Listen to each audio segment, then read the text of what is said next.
Episode 305। दोबारा रवाना होने के बाद सब में लंच तकसीम हुआ।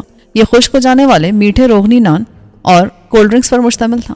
ऐसा लग रहा था कि उन लोगों को चाय कॉफ़ी का शौक नहीं था, क्योंकि बंगले में भी ऐसी कोई चीज़ नज़र नहीं आई थी। उन्होंने रास्ते के लिए आसान खुराक रखी थी, जो सादा भी थी और तवानाई बख्श भी। उनके पास पानी भी था, मगर कोल्ड ड्रिंक की बहुतात थी। एक पूरा बैग कोल्ड ड्रिंक टिनों से भरा हुआ था। दूसरे बैग में बियर की बोतलें थी, मगर उनसे सिर्फ वही शुगल कर रहे थे जिन्होंने ड्राइव नहीं करनी थी, यानी शेर खान और मेरे बराबर में बैठा हुआ दूसरा आदमी। मैंने बंधे हाथों से यूं लंच किया कि ज़ैनी मुझे खिलाती और पिलाती रही। उन्होंने मेरे हाथ नहीं खोले। 3 बजे तक हम दीर और चित्राल जाने वाली सड़क पर आ गए। दीर का इलाका शुरू हो गया था, मगर चित्राल यहाँ से खासा आगे था। सड़क ज़्यादा ही खराब हो रही थी और अब झटके लगने लगे थे। कहीं कहीं इतनी तंग हो जाती कि उस पर से एक वक्त में एक ही गाड़ी गुजर सकती थी, मगर ऐसे टुकड़े ज़्यादा तवील नहीं थे। शुक्र है दुश्वार गुजार रास्ता गुजर गया। सड़क अभी कच्ची ही थी, मगर हमवार हो गई थी और अब जीप बिना आवाज़ के चल रही थी। हम किस तरफ जा रहे हैं?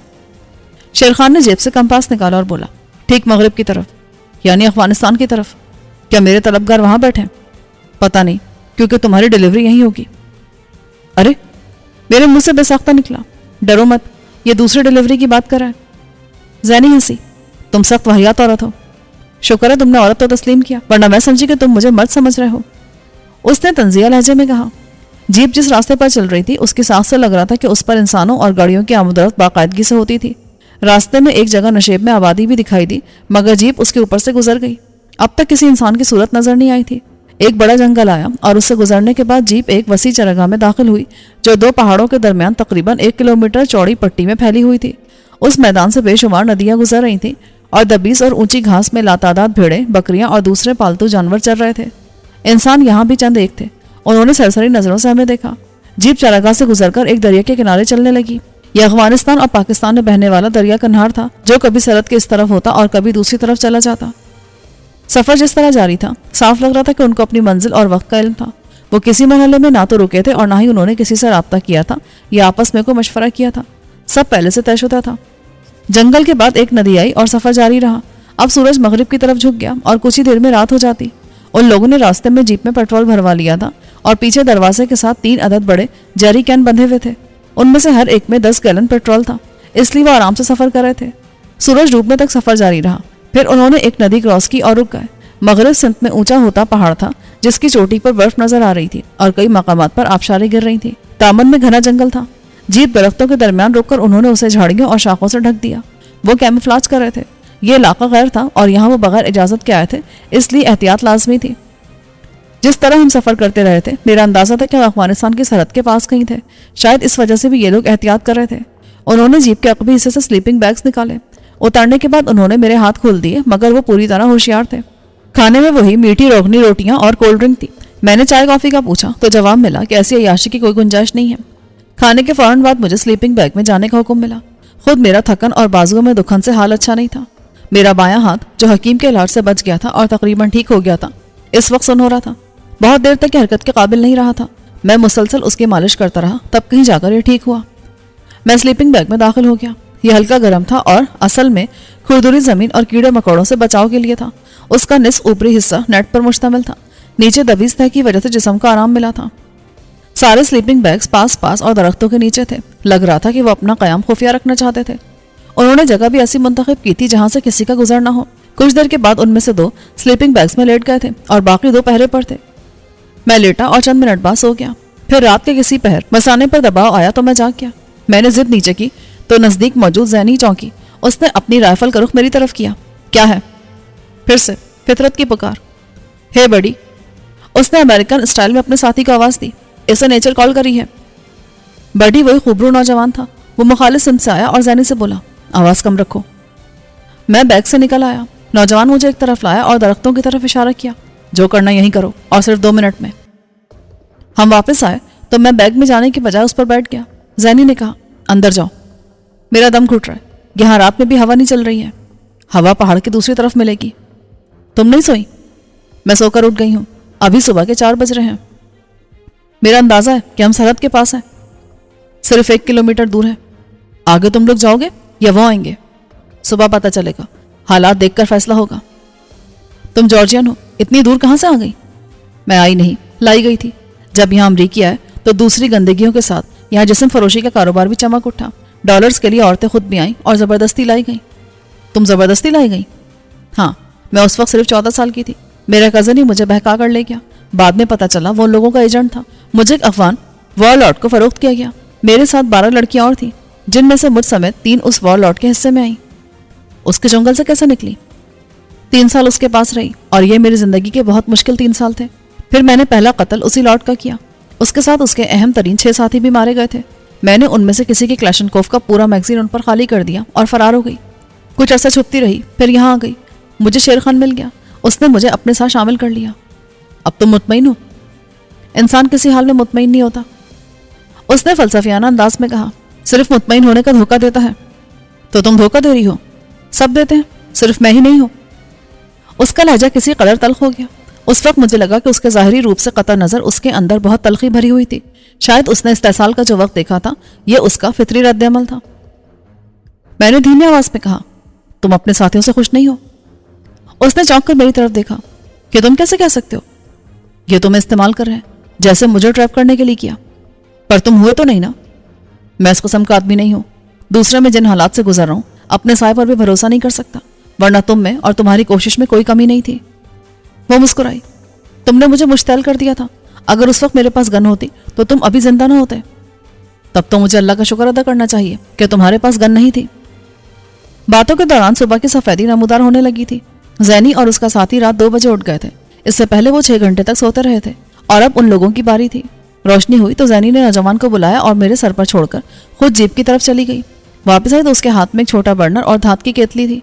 उसने पानी भरकर केतली बर्नर पर रखी और जब पानी खौलने लगा तो उसमें चाय की पत्ती डाल दी। चंद लम्हे बाद फिजा में चाय की खुशबू तैरने लगी। जब जैनी ने कागज के मग में मुझे भी चाय दी तो मैंने अल्लाह का शुक्र अदा किया। चाय बहुत अच्छी बनी थी, अगरचे दूध और चीनी के बगैर थी। 7 बजे शेर खान और उसका दूसरा साथी उठ गए। उन्होंने स्लीपिंग बैग वापस जीप में रखे। सबने बारी बारी नदी पर जाकर मुंह हाथ धोया। मैं शेर खान के साथ गया। मीठे रोगनी नान से नाश्ता किया गया और फिर सफर की तैयारी शुरू की गई।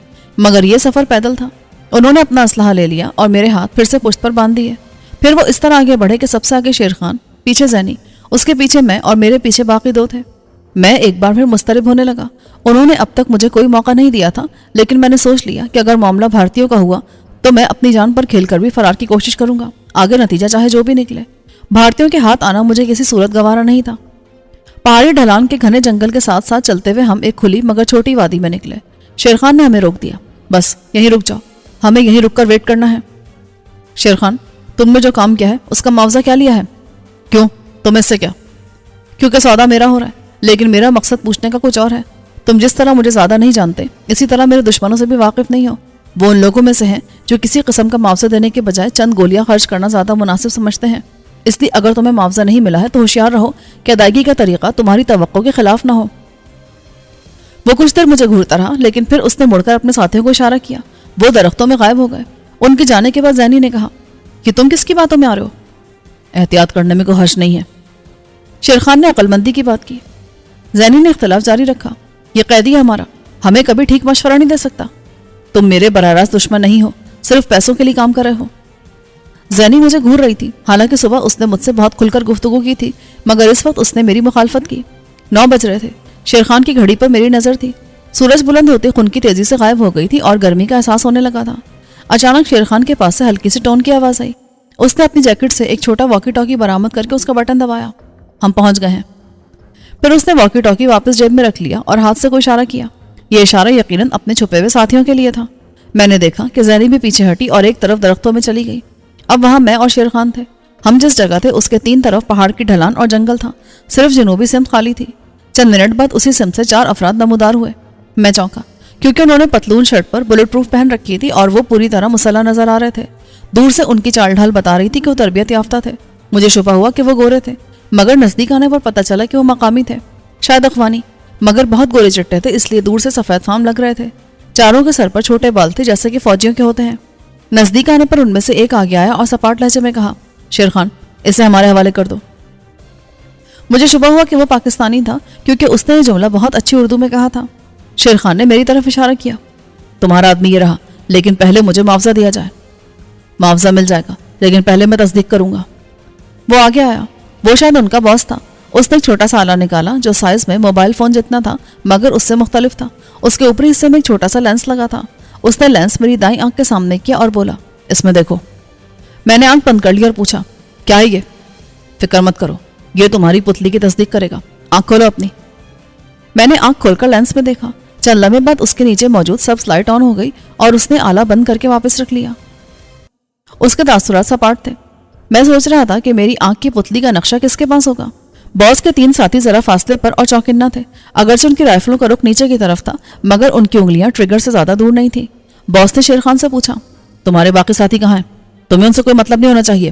آدمی لو اور معاوضہ دو. اچانک ہی میرے اندر سے چھٹی حص نے اشارہ کیا اور میرا جسم سنسنا اٹھا. یہاں کچھ ہونے والا تھا. میری نظر ان چاروں پر تھی لیکن انہوں نے کچھ نہیں کہا تھا.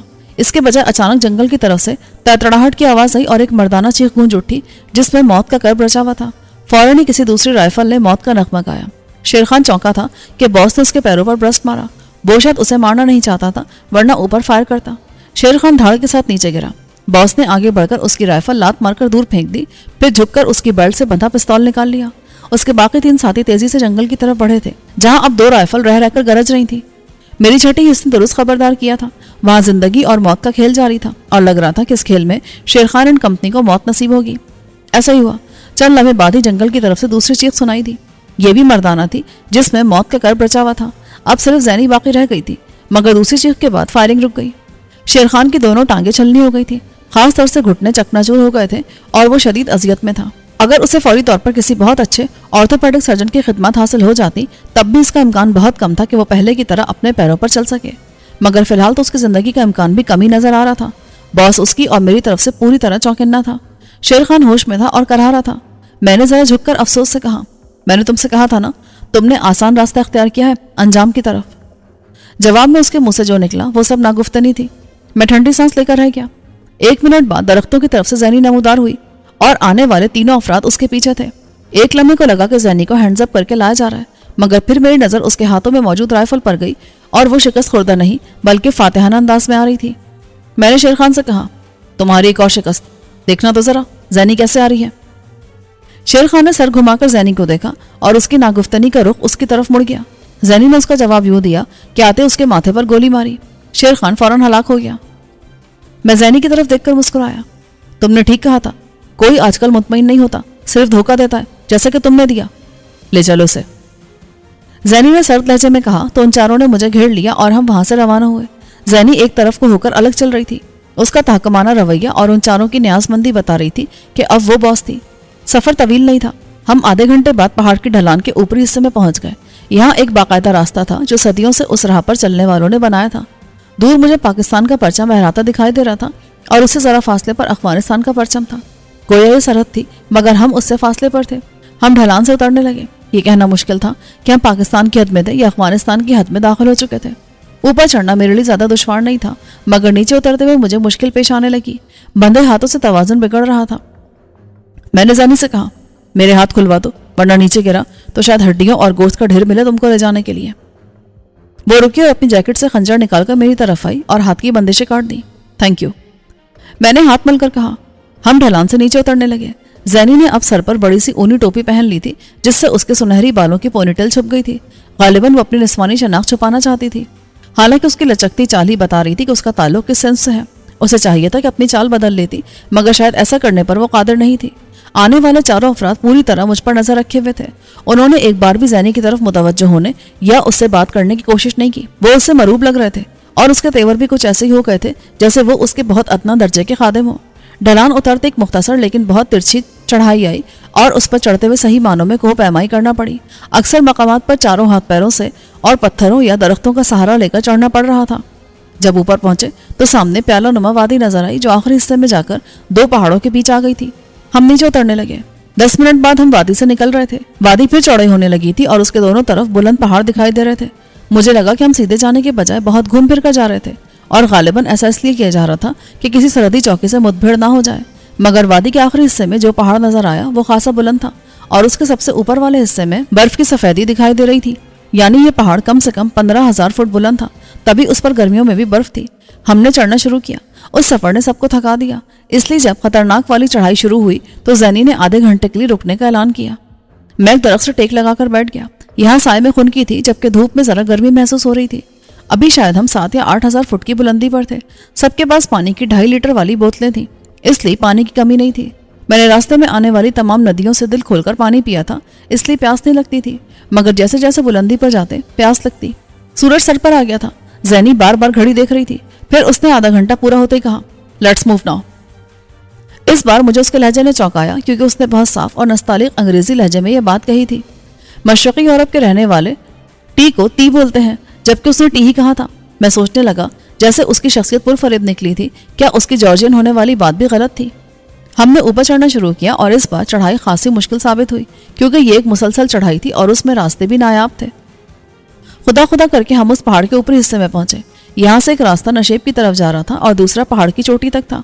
जाहिर है हमें नीचे का रुख करना था। अब सांस लेने में दुश्वारी हो रही थी, यूं लगता जैसे सीने में हवा कम हो गई हो।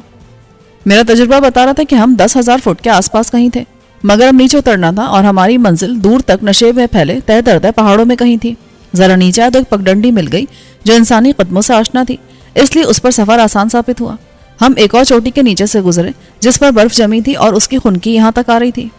उसके बाद हम एक ऐसे रास्ते पर चलने लगे जो पुलिस रास्ते से मुशाबा था और उसके दोनों तरफ ताहद्दे निगाह ढलान थी, मगर ये सीधी नहीं थी, बल्कि गिरने की सूरत में बहुत सा हिस्सा आदमी को हवा में तय करना पड़ता, जिसका लाजमी नतीजा फौतगी की सूरत में निकलता। इसलिए सब बहुत मोहतात होकर एक कतार में उस ढलान से गुजर रहे थे। पुल को अबूर करके हमने एक और ढलान पर कदम रखा, जिस पर एक बार फिर ऊंचे दरख्त नजर आने लगे थे, और उससे होते हुए बिलाकर एक चौड़ी वादी में हम दाखिल हुए। ये वादी असल में दरिया का पार्ट था, मगर फिलहाल पानी उसके वस्त में किसी नदी की तरह बह रहा था। थकन से सबका बुरा हाल था, इसलिए एक स्टॉप आधे घंटे का और दिया गया और इस दौरान में हमने गुड़ मिले खुश्क चनों से पेट भरा। ये तवानाई बख्श खाना था। आधे घंटे बाद फिर से रवाना हुए।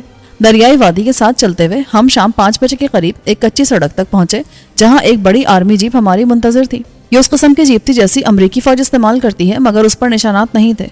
उसकी ड्राइविंग सीट पर एक सिविलियन अफगानी बैठा था। अब मैं यकीन से कह सकता था कि वो चारों भी अफगानी थे।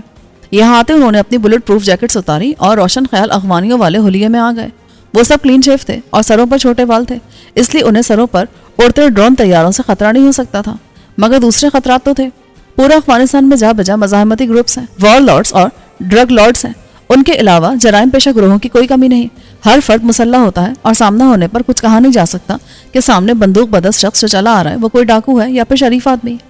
चल चलकर सबका बुरा हाल हो गया था, इसलिए गाड़ी देखकर मुझ समेत सबने सुकून का सांस लिया। हम उसके अकबी वसी कैबिन में आ गए, जिसमें आमने सामने सीटें लगी थी। जैनी ड्राइवर के साथ वाली सीट पर आ गई। जीप आगे बढ़ी और कच्चे रास्ते पर उसकी रफ्तार सुस्त, मगर 1 घंटे बाद वो एक किसी कदर पुख्ता सड़क पर आ गई। उसकी रफ्तार बढ़ गई थी। मैंने जैनी से कहा, हम यकीनन अफगानिस्तान में हैं। हाँ, तुम इस वक्त अफगानिस्तान में हो। रात में भी सफर जारी रहेगा? नहीं, आज रात हम एक जगह स्टे करेंगे। यहाँ रात के वक्त सफर करना मुनासिब नहीं होता। जीप सूरज गुरूब होने के बाद भी चलती रही। ये इलाकाई सड़क थी, मगर उसका मेयार बहुत अच्छा था। तारीकी छाने के कोई 1 घंटा बाद जीप एक छोटे से कस्बे में दाखिल हुई। यहाँ उस वक्त बिजली नहीं थी, मगर जनरेटर चल रहे थे और रोशनी के लिए दूसरे जराये से भी काम लिया जा रहा था। यहाँ खासी चहल पहल थी और बाजार खुला था। जीप एक छोटे 2 मंजिला होटल के सामने रुकी और हम उतरकर अंदर आए। उन्होंने 3 कमरे लिए, एक जैनी के लिए और बाकी 2 हमारे लिए। खाना ऊपर ही तलब किया गया। जब उसने रकम दी तो मुझे पता चला कि असल महंगाई तो यहाँ थी। 3 कमरों और रात के खाने के 400 अमरीकी डॉलर्स चार्ज किए गए, यानी 40,000 पाकिस्तानी रुपए। खाने में दुम्बे का भुना गोश्त और खास तरीके से पकाई हुई रोटी थी। खाना बेशक महंगा था, मगर उतना ही लजीज था। उसके बाद कहवा आया। मेरे लिए स्पेशल आया, क्योंकि कहवा खत्म करते ही मुझ पर नींद तारी हो गई थी और जब तक मैं सोचता कि हुआ क्या है, मैं सो चुका था।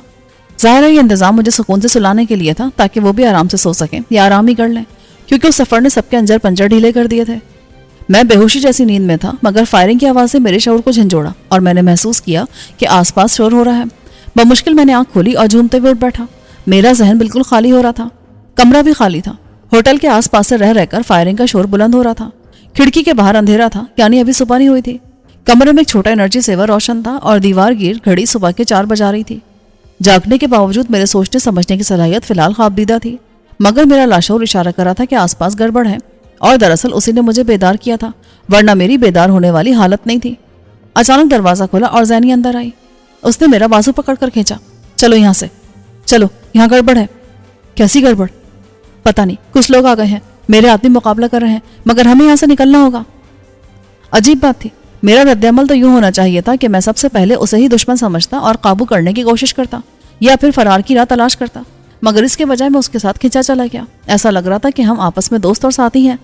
باہر آتے اس نے ہوٹل کے اوپری حصے کا رخ کیا اور لکڑی کی سیڑھیاں چڑھ کر ہم چھت پر آ گئے۔ آس پاس گولیوں کے شعلے چمک رہے تھے اور حملہ آوروں نے دو طرف سے ہوٹل کو گھیرا ہوا تھا۔ زینی کے آدمیوں کی طرف سے جوابی کارروائی جاری تھی، مگر ایسا لگ رہا تھا کہ وہ زیادہ دیر حملہ آوروں کا مقابلہ نہیں کر سکیں گے۔ ہتھیاروں سے لگ رہا تھا کہ حملہ آوروں کی تعداد کہیں زیادہ تھی، شاید اسی لیے زینی مجھے یہاں سے نکال کر لے جانا چاہتی تھی۔ میں نے اس سے کہا، ہم کس طرف جائیں؟ یہاں تو دشمن ہے، میرے ساتھ آؤ۔ وہ برابر والے مکان کی طرف بڑھی۔ یہ بھی 2 منزلہ تھا مگر ہوٹل سے ذرا نیچا تھا۔ زینی نے مجھ سے کہا، نیچے اتر جاؤ، پھر سہارا دے کر مجھے اتارو۔ میں دیوار سے لٹک کر آرام سے چھت پر اتر گیا۔ پھر میں نے ہاتھ اوپر کیا تو زینی میرے بازوؤں میں آ گئی۔ میں نے اسے نیچے کیا تو اس نے پھر میرا بازو پکڑا اور زینوں کا رخ کیا۔ اس بار بھی میں بلا چوچرا اس کا ساتھ دے رہا تھا، مگر میرے اترنے سے نیچے موجود افراد کو پتہ چل گیا کہ کوئی چھت پر آیا ہے۔ زینوں پر ایک نوجوان نمودار ہوا۔ زینی کے رائفل کا رخ اپنی طرف دیکھ کر وہ ساکت ہو گیا۔ وہ آہستہ سے بولی، شور مت کرنا، ہم صرف یہاں سے نکلنا چاہتے ہیں، پیچھے ہمارے دشمن آ رہے ہیں، وہ آ گئے تو تم بھی مارے جاؤ گے۔ نوجوان نے سر ہلایا، تم دونوں چلے جاؤ۔ ہم نیچے آئے تو ایک کمرے میں بستر پر ایک لڑکی چادر میں دبکی ہوئی تھی۔ ہمیں دیکھ کر اس کی آنکھوں میں خوف آیا۔ وہ شاید اس نوجوان کی بیوی تھی۔ اس فلور پر بس 2 ہی کمرے تھے اور ان میں یہی 2 افراد تھے۔ معمولی سا فرنیچر اور ساز و سامان تھا۔ ہم اسے دیکھ کر نچلے فلور پر آ گئے۔ یہ حصہ بند تھا، صرف سیڑھیوں اور باہر جانے والا حصہ کھلا تھا۔ یہاں کوئی اور رہتا تھا۔ یہ مشکل سے 70-80 گز رقبے پر بنا ہوا گھر تھا جس میں آنے جانے کا راستہ مشترک تھا۔ زینی نے نوجوان سے کہا، اب تم جاؤ اور اپنے فلور پر رہو، وہاں سے باہر مت آنا۔ نوجوان اوپر چلا گیا۔ زینی نے باہر جھانکا تو سامنے ہی 2 مسلح افراد ایک کنکریٹ کی دیوار کی آڑ سے ہوٹل کی طرف فائرنگ کر رہے تھے۔ میں ان کو دیکھ رہا تھا کہ کب زینی نے پستول پر سائلنسر لگایا اور پھر اس نے ہاتھ آگے کر کے ایک فائر کیا۔ دیوار کے پیچھے موجود افراد میں سے ایک غائب ہو گیا، دوسرا اسے دیکھنے کے لیے جھکا اور پھر اس نے اپنے ساتھی کا اشر دیکھ کر جوش میں ہوٹل کی طرف پورا برسٹ مارا۔ اس کے خاتمے پر وہ خود بھی مارا گیا۔ زینی نے اس کے سر میں گولی ماری تھی۔ اس کا نشانہ بہترین تھا۔ کوئی 30 گز کے فاصلے سے اس نے دونوں افراد کو ایک ایک گولی سے نشانہ بنایا تھا۔ آؤ، راستہ صاف ہے۔ ہم باہر نکلے اور ہوٹل سے مخالف سمت میں روانہ ہو گئے۔ ہم جھکے ہوئے تھے اور رفتار تیز تھی۔ ایک گلی تک پہنچے تھے کہ عقب سے فائر ہوا اور ہم تیزی سے گلی میں گھس گئے۔ عقب میں ہونے والی فائرنگ کے شور میں کوئی خاص فرق نہیں پڑا تھا۔ گلی میں مڑتے زینی نے دوڑنا شروع کر دیا۔ میں اس کا ساتھ دے رہا تھا۔ اب تک میرے ذہن میں یہ خیال نہیں آیا تھا کہ وہ میری دشمن ہے اور مجھے قیدی بنا کر لائی ہے اور اب میرے پاس موقع ہے کہ میں آزادی حاصل کر سکوں، مگر میں بنا سوچے سمجھے اس کا ساتھ دے رہا تھا۔ میں نے ایک بار بھی نہ سوچا کہ مجھے فرار ہو جانا چاہیے یا اسے قابو کر لینا چاہیے۔ یہ گلی چوڑی تھی مگر آگے زینی جس گلی میں مڑی وہ تنگ تھی۔ ہم قصبے کی اندرونی آبادی میں گھس گئے تھے۔ یہاں دشمن نہیں تھے مگر وہ پیچھے ضرور آتے، اس لیے زینی تیز رفتاری سے گلیاں کراس کر رہی تھی۔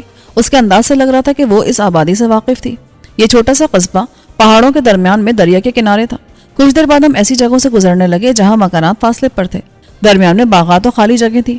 فائرنگ کی آوازیں پیچھے رہ گئی تھیں مگر رہ کر آ رہی تھیں۔ بھاگ دوڑ سے میری غنودگی غائب ہو گئی تھی مگر ذہن کو سن کر دینے والی کیفیت برقرار تھی۔ اب بھی میں کچھ سوچنے سمجھنے سے قاصر تھا۔ ہم جس سڑک سے آئے تھے وہ دریا کی دوسری طرف تھی اور قصبہ دریا کے اس طرف تھا، اس لیے ہمیں ہائی وے تک جانے کے لیے دریا کراس کرنا پڑتا۔ درختوں اور کھیتوں کا ایک مختصر حصہ آیا اور اس کے بعد قصبے کا دوسرا حصہ سامنے آیا جو اصل میں دریا کے بالکل ساتھ تھا۔ اس سے ایک سڑک نکل کر مخالف سمت میں جا رہی تھی جہاں دریا پر پل تھا اور وہاں سے اسے کراس کیا جا سکتا تھا۔ ہمیں وہاں جانا ہے۔ زینی نے پل کی طرف اشارہ کیا۔ وہ دور ہے، ہمیں گاڑی کی ضرورت ہوگی۔ یہاں گاڑی نہیں ہے، ہمیں پیدل جانا ہوگا، چلو میرے ساتھ۔ ہم درختوں اور مکانوں کی آڑ میں اس طرف روانہ ہوئے۔ فاصلہ 1 کلومیٹر سے کچھ کم تھا۔ اب فائرنگ کی آوازیں تھم گئی تھیں۔ اگر دشمن ہمارے پیچھے آیا تھا تو وہ ہمارا نشان کھو چکا تھا۔ جب ہم پل کے پاس پہنچے تو روشنی اتنی ہو گئی تھی کہ پل پر موجود ایک گاڑی اور اس کے آس پاس موجود مسلح افراد دکھائی دے رہے تھے۔ وہ چوکنا تھے جیسے کسی کے منتظر ہوں۔ زینی تشویش سے بولی، یہ ہمارا انتظار کر رہے ہیں۔ ان کو کیسے پتا چلا کہ ہم یہاں آئے ہیں؟ اب تک ہمارے فرار کا پتہ چل گیا ہوگا، اس لیے ان لوگوں کو اطلاع مل گئی ہوگی۔ یہ ہمیں دریا کراس کرنے سے روکنا چاہتے ہیں۔ تب ہم پار کیسے جائیں گے؟ تیر کر، اس نے فیصلہ کن انداز میں کہا۔ میں نے اس بار بھی کوئی اعتراض نہ کیا کہ دریا کا پانی بے حد سرد ہوگا، ہماری قلفی جم سکتی تھی۔ در حقیقت میں اعتراض کرنے کی پوزیشن میں نہیں تھا۔ اس وقت زینی مجھ سے کہتی کہ میں آگ کے دریا میں بھی کود جاؤں تو میں سوچے سمجھے بغیر اس کی بات پر عمل کرتا۔ زینی ذرا پیچھے آئی۔ اس نے اپنے جوتے اتار کر کمر سے باندھ لیے۔ میں نے جوتے نہیں اتارے۔ اس نے اسلحہ اپنی پشت پر بندھے بیگ میں ڈال لیا تھا اور پھر ایک چھوٹی سی رسی نکال کر اسے اپنی اور میری پتلون کی بیلٹ سے باندھ دیا تاکہ ہم دریا میں الگ نہ ہو جائیں۔ پانی میں اترنے سے پہلے اس نے کہا، تم تیرنا جانتے ہو؟ بہت اچھی طرح۔ मगर जब हम दरिया में आए और ठंडे पानी ने इस्तकबाल किया तो अंदाज़ा हुआ कि मैदानी दरियाओं और पहाड़ी दरियाओं में क्या फ़र्क होता है। उस पानी ने हमारे जिस्मों की हरारत चूसना शुरू कर दी थी और जब हम दरिया के वस्त तक पहुंचे तो ठंडे ठार पड़ चुके थे। जिस्म की ताकत जैसे सल्ब हो गई थी। हमारे हाथ अब स्लो मोशन में चल रहे थे और आगे जाने के बजाय हम धारे के साथ खींच रहे थे। जैनी की हालत भी बुरी हो रही थी। उससे यूं भी बमुश्किल तैरा जा रहा था कि उसकी पुश्त पर 10-12 किलोग्राम वजनी बैग था। कुछ देर के बाद उसने गोते खाने शुरू कर दिए। ऐसा लग रहा था कि उसे अपनी तैराकी की सलाहियत का दुरुस्त अंदाजा नहीं था। एक बार जब वो पानी के अंदर गई तो मुझे उसको खींचना पड़ा और उसके बाद मैं ही उसको संभालने लगा, मगर हम तैरने के बजाय खुद को सतह पर बरकरार रख रहे थे, इसलिए किनारे की तरफ जाने के बजाय धारे के साथ बहने लगे। अब हम पुल की तरफ जा रहे थे। मैंने जैनी से कहा, पुल नजदीक आ रहा है, वो देख लेंगे, उनकी नजरों से बचना है। जैनी ने उखड़ी सांसों के दरमियान कहा। नीचे दरिया में अभी नीम तारीकी थी, मगर मसला यह था कि जैनी ने किसी कदर शोक ऑरेंज कलर की जैकेट पहनी हुई थी। ये पानी में नुमाया हो रही थी। मैंने उसे घुमाकर अपनी आड़ में कर लिया। मैं आगे और वो मेरे पीछे थी। मेरी जैकेट मटियाले रंग की थी और दरिया के पानी से हमरंग हो रही थी। उसकी जैकेट मजीद छुपाने के लिए मैंने उसे गर्दन से पकड़ लिया। यूं वो पानी में ज्यादा अंदर चली गई। उसकी जैकेट छुप गई। उसने खुद को मेरे रहमो करम पर छोड़ दिया। हम पुल के नजदीक आए तो मैंने देखा एक आदमी किनारे पर खड़ा हुआ था, मगर वो नीचे नहीं देख रहा था। उसकी नजर कस्बे की तरफ थी। पानी पुल से कोई 30-35 फुट नीचे था। एन उस वक्त जब हम पुल के नीचे आ रहे थे, उस आदमी ने नीचे देखा और हमें देख लिया। फौरन उसके चिल्लाने की आवाज आई, वो दरिया में है, गहरे सांस लो और सांस रोक लो। मैंने जैनी से कहा और खुद भी गहरे सांस लेने लगा और फिर फेफड़ों में मुमकिन हद तक हवा भरकर मैंने जैनी समेत पानी में गोता लगाया। मेरा अंदाजा था कि हम पुल के दूसरी तरफ निकले तो पानी के अंदर थे, मगर फौरन ही हमारे आसपास गोलियां बरसने लगी। फायरिंग की आवाज तो नहीं आ रही थी, मगर जब कोई गोली पानी में उतरती तो मरगोरेदार लकीर खिंच जाती। मैंने कोशिश की कि मजीद नीचे जाऊं। जैनी तेजी से सांस खारिज कर रही थी। उसके मुंह से मुसलसल बुलबुले निकल रहे थे, जबकि मैंने अपनी सांस अब तक रोकी हुई थी। हमें पानी में 2 मिनट हो चुके थे और जैनी ने अपनी सांस मुकम्मल खारिज कर दी थी। अब वो सतह पर जाने और सांस लेने के लिए बेताब हो रही थी, मगर गोलियां हमारे आसपास गिर रही थी, इसलिए मैंने जैनी को ऊपर जाने से रोक दिया था। एक खतरा यह था कि वो पानी पी लेगी और इसलिए मैंने उसके मुंह पर हाथ जमा लिया। वो सांस के लिए मचलने लगी, मगर मैं उसका मुंह नहीं छोड़ सकता था, वरना पानी उसके फेफड़ों में चला जाता और उसका बचना मुश्किल हो जाता। कुछ देर के बाद उसकी मज़ाहमत कमजोर पड़ने लगी। तीसरे मिनट तक हम पुल से इतना दूर निकल गए थे कि अब गोलियां हम तक नहीं आ रही थी, इसलिए मैंने ऊपर आना मुनासिब समझा। जैनी ने मचलना बंद कर दिया था और अब ढीले अंदाज में तैर रही थी। बाहर निकलते मैंने दीवानावार सांस ली और फिर जैनी को हिलाया, मगर उसका सांस रुका हुआ था। सांस लो। मैंने उसको झंझोड़ा, मगर वो साकित रही। मजबूरन मैंने उसे घुमाकर सामने किया और पहले उसके मुंह से मुंह मिलाकर उसके फेफड़ों में हवा भरी, फिर उसके सीने पर मुक्के मारे। निस्वानी जिस्म के नाजुक हिस्से पर यह ज़रब खासी सख्त थी, मगर मजबूरी थी। मुक्के खाने के बाद भी वो बेहिस रही, मगर दूसरी बार ये अमल करने पर उसने खांस कर सांस ली और गहरे गहरे सांस लेने लगी। मैंने सुकून का सांस लिया। इस दौरान हम दरिया में बहते जा रहे थे और मुझे इर्द गिर्द की खबर नहीं थी। जैनी के सांस लेने के बाद मैंने आसपास देखा तो पुल पीछे रह गया था। कुछ देर के बाद जैनी ने आंखें खोल दी और आसपास देखा। हम कहाँ हैं? पुल से आगे निकला है, धारे के साथ जा रहे हैं। हम दोबारा कस्बे की तरफ जा रहे हैं, हमें किनारे पर जाना है। वो मुस्तरिब हो गई। वो रह रहकर खांस रही थी। मेरे मुक्कों से उसे यकीनन तकलीफ पहुंची थी। कस्बे के पास दरिया का पाट चौड़ा और धारा सुस्त हो गया था। मैंने किनारे की तरफ देखा तो दूर एक गाड़ी हाईवे पर नजर आई। मुझे शुबा हुआ कि ये वही गाड़ी थी जो मैंने पुल पर देखी थी। फिर हाईवे दरिया से दूर होने लगी और गाड़ी नजरों से ओझल हो गई। जैनी ने कहा, चलो हमें उस किनारे चलना है, पर उस तरफ दुश्मन है, इसीलिए तो उस तरफ जाना है। वो समझेगा हम कस्बे की तरफ जाएंगे। मैंने उसके साथ मुखालिफ किनारे की तरफ तैरना शुरू कर दिया। दरिया का पाट चौड़ा हुआ था, मगर उसकी तंदी खत्म हो गई थी। अब हम आराम से तैर रहे थे। कुछ देर के बाद हम किनारे पर पहुंचे। मैंने ऊपर चढ़कर जैनी को खींच लिया। मैं हाँप रहा था, मगर उसकी हालत बुरी थी।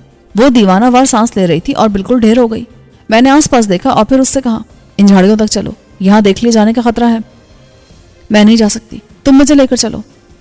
मैं उठा और उसे सहारा देकर उन झाड़ियों तक ले आया। उसने अपना बैग उतारा और उसकी जिप खोली तो अंदर सब कुछ खुश्क था, गोया ये वाटरप्रूफ बैग था। उसने अंदर से एक मेडिकल पैक निकाला और उसमें मौजूद छोटा सा इंजेक्शन निकालकर अपने दाएं बाजू में इंजेक्ट कर दिया। उसकी रंगत नीली हो रही थी। वो खांस खांस कर सांस ले रही थी, मगर ये इंजेक्शन लगने के 1 मिनट बाद उसकी रंगत बहाल होने लगी और सांस भी हमवार हो गई। मैंने देखा कि मेडिकल पैक में और भी कई इंजेक्शन और दवाइयाँ थी, मगर उसने सिर्फ वही इंजेक्शन लेकर पैक बंद किया और उसे वापस बैग में रख दिया।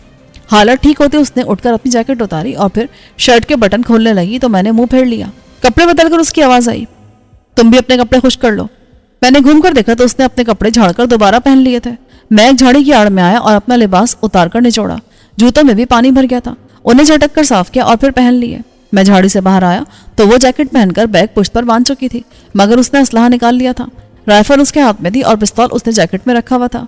अगरचे मैं उसका पूरा साथ दे रहा था, मगर उसने अब तक असलहे के मामले में मुझ पर एतबार नहीं किया था। उसके पास इजाफी असलहा था। दरिया के साथ ढलान थी, दरअसल ये दरिया का हिस्सा था। हाईवे के पार भी दूर तक सीढ़ी नुमा खेत नजर आ रहे थे। जैनी ने उनसे ऊपर इशारा किया, हमें उस तरफ जाना है, दरमियान में लोग मिल सकते हैं। लोगों का मसला नहीं है, उन दुश्मनों से पीछा छुड़ाना है। लोग उनको बता सकते हैं कि हम कहाँ गए हैं। हमें ऐसी जगहों से गुजरना चाहिए जहां लोग ना हो। यू आर राइट, सामने की बात है, लेकिन इस वक्त मेरी अकल काम नहीं कर रही। ऐसी अकल का क्या फायदा जो वक्त पर काम ना आए। उसने मुझे चौंक कर देखा। क्या मतलब? कुछ नहीं, चलो मेरे साथ।